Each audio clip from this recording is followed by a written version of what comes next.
Imagine a world map, but every country besides the United States is shaded in red. Is the US versus everyone else. In 2026, this isn't a diplomatic spat, it's a global war. The question we're asking today is one of the most complex in military strategy. Who would actually win? Modern warfare isn't won by marching armies in straight lines, it's won by controlling a new kind of territory, the sky. And that's where the United States plays its most powerful card. This war wouldn't start with a declaration on a battlefield. It would start with a massive, coordinated air raid spanning the globe. The US Air Force has spent decades perfecting the art of the first day of war. Their goal isn't just to fight the enemy, it's to shatter its ability to fight back before the conflict truly begins.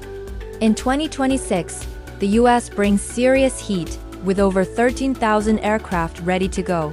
The rest of the world combined. These fifth-generation fighters are snipers in the sky. They can spot enemy aircraft from over 100 miles away, fire, and turn for home before the enemy even knows they're there. But stealth isn't the only advantage. The real edge is integration. The US military fights as one complete system. Aircraft, ships, drones, tanks, and infantry are all connected on a single shared network. An F-35, for example, isn't just a fighter. It's a flying sensor. It can detect threats, jam enemy radars, and pass that targeting data to a ship hundreds of miles away, which then launches a missile. The F-35 doesn't even have to fire a shot to be lethal. This kind of force multiplication is something most of the world simply can't do. Coalition forces often rely on incompatible radios and command structures, a manageable problem in peacetime, but a deadly one in combat.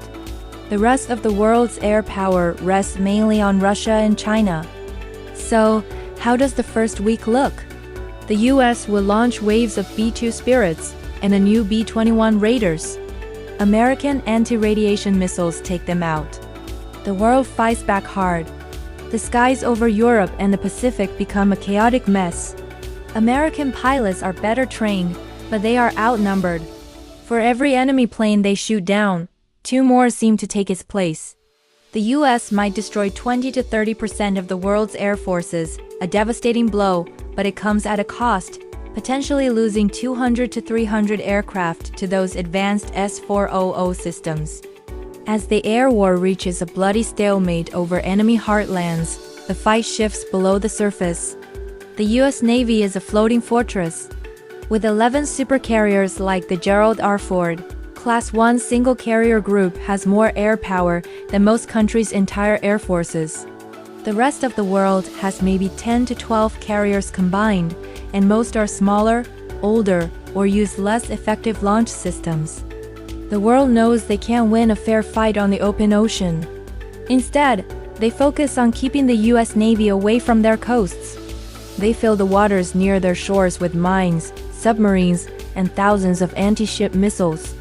The biggest threat isn't another ship, it's a missile. China's hypersonic missiles, often called carrier killers, travel so fast that defending against them is incredibly difficult. The US Navy's strategy then shifts to a global blockade. Destroyers are positioned at the ocean's choke points. Global trade grinds to a halt. No oil for China, no food for Europe. The strategy is simple: starve the world until it breaks. This becomes a war of attrition. The US can resupply its forces globally. Once shipping lanes collapse, the world's operations slow down. Vehicles sit idle, aircraft stay grounded. Meanwhile, US submarines, like the Virginia class, are silent hunters. Within the first month, they could sink roughly 40% of the world's surface fleet. The rest would be trapped in port. But the world isn't helpless. In the South China Sea, a US carrier group could be ambushed by a swarm of drones and submarines. 2 or 3 supercarriers might be sunk, a devastating blow to American morale. Despite the losses, the US Navy holds the line. The blockade works, and the world's economy starts to crash. With their navies crippled and economies in freefall, the world has one option left: invade. They need to take the fight to the American homeland. But this is a logistical nightmare. The United States is vast, with diverse terrain, over 348 million people, and a deeply ingrained gun culture. The world's army is massive, over 25 million active soldiers. The US has about 1.3 million. In a pure numbers game, the US is swamped. But American soldiers are equipped with superior gear, night vision, advanced body armor, and networked radios. They fight more effectively at night than their enemies do in the day. The M1 Abrams tank, with its active protection systems, can intercept incoming rockets. Training and initiative matter just as much as numbers. Most US troops are highly trained and adaptable. Many opposing forces rely on short-term conscripts with minimal training and rigid command structures. If their officers are killed, units often collapse. US forces are trained to fight on, even if leadership is lost. The world attempts a two-front invasion, through Mexico and Canada. But the US doesn't try to stop them at the beach. Instead, they let the enemy push inland, stretching their supply lines thin. Then the counterattacks begin. US artillery rains precision rockets on fuel trucks and ammo dumps. Without fuel, tanks stop. Without ammo, soldiers can't fight. World forces push forward in waves, relying on bodies where logistics fail. Cities become ruins as fighting goes street by street. Eventually, the world's armies begin to push the US back. Alaska might be overrun. Forces may push into Texas. But taking ground is one thing, holding it is another. The world's supply lines stretch across an ocean patrolled by a hostile US Navy. Food and fuel run out. The advance stalls. Morale follows logistics. US forces invest heavily in battlefield medicine. Soldiers know if they're injured, they have a good chance of survival. Other armies can't offer that assurance. Over time, this erodes their will to fight. Units surrender not because they're destroyed, but because hope is gone. The world has the numbers to take land, but they can't break the US military completely.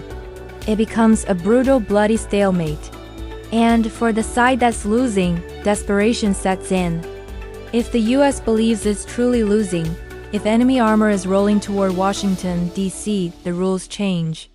The United States maintains the Nuclear Triad, the ability to launch nuclear weapons from land, sea, and air. Hundreds of missiles in silos, 14 ballistic missile submarines patrolling the oceans. Russia has the most, with over 5,400 warheads. China is building fast. But the real problem isn't just weapons, it's coordination. Nuclear war depends on timing. And if those launches aren't synchronized, US missile defenses might intercept a limited strike. But they can't stop a full-scale Russian attack. The US fights as one entity. The world fights as a coalition. Coalitions fracture under pressure. That's why attempts to limit the conflict don't work. If the world uses a tactical nuke on a US base, the response would be instant and overwhelming. US submarines would launch. Russia's dead hand system would automatically retaliate. China would fire. The result is mutually assured destruction. There is no winner. The planet enters a nuclear winter, and civilization as we know it does not survive. So, who wins? It depends entirely on whether the war stays conventional. If nuclear weapons remain in their silos, the United States wins. In the air, technology beats numbers. At sea, its navy dominates global trade. On the ground, the war becomes a bloody stalemate, but the homeland holds. But it's a Pyrrhic victory. The cost in lives, in treasure, in global stability is so extreme that it barely resembles winning at all. The US could defend its homeland and cripple the global economy. It could devastate enemy infrastructure, but it could not conquer the world.